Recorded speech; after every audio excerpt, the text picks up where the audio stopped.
Kemudian khusus di bidang lalu lintas, penindakan pelanggaran lalu lintas secara bertahap akan mengedepankan mekanisme penegakan hukum berbasis elektronik atau biasa disebut dengan ETLE, yang bertujuan tentunya untuk mengurangi interaksi dalam proses penilangan guna menghindari terjadinya penyimpangan saat anggota melaksanakan proses tersebut. Jadi ke depan saya harapkan anggota lalu lintas turun di lapangan, kemudian mengatur lalin yang sedang macet dan tidak perlu melakukan tilang.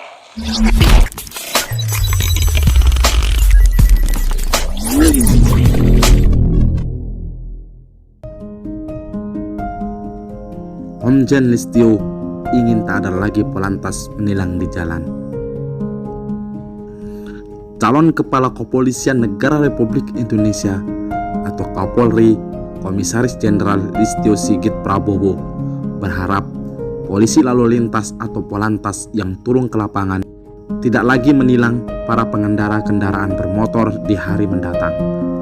Menurutnya, hal ini menjadi salah satu perubahan yang diharapkan bila kelak menjadi Kapolri agar polantas di lapangan lebih fokus mengatur arus lalu lintas. Kedepan, saya harapkan anggota lalu lintas turun di lapangan, kemudian mengatur lalin yang sedang macet tidak perlu melakukan tilang. Ini kita harapkan menjadi ikon perubahan perilaku Polri, khususnya di sektor pelayanan unit depan, yaitu anggota-anggota kita di lalu lintas, kata Listio dalam uji kelayakan dan kepatutan di Komisi 3 DPR RI Kompleks Parlemen Senayan, Jakarta pada Rabu 20 Januari 2021. Listio menerangkan mekanisme tilang akan diubah secara bertahap menjadi serba elektronik atau Electronic Traffic Law Enforcement atau ETLE. Listio berkata, langkah ini akan ditempuh demi menghindari potensi penyimpangan personil ketika menjalankan tugas di lapangan. Khusus di bidang lalu lintas, secara bertahap akan mengedepankan mekanisme penegakan hukum berbasis elektronik atau ETLE bertujuan untuk mengurangi proses penilangan guna menghindari penyimpangan saat anggota melaksanakan proses tersebut, ujarnya. Listio mengharapkan penerapan sistem ETLE secara merata untuk mengatur lalu lintas. Menurutnya, ke depan tidak ada lagi penilangan secara langsung di jalanan oleh anggota kepolisian. Selain soal polantas, Listio Sigit juga mengatakan memiliki 16 program prioritas bila kelak terpilih. Menurutnya, 16 program prioritas itu akan diimplementasikan dalam 3 tahap. Terkait 16 program prioritas ini, kami akan diimplementasikan secara bertahap melalui timeline penentuan secara aksi, target, dan implementasi yang dibagi 3 tahap, yaitu tahap pertama 100 hari sejak saya dilantik sebagai Kapolri, tahap kedua 2021 sampai 2022, dan tahap ketiga 2023 sampai 2024, kata Listio.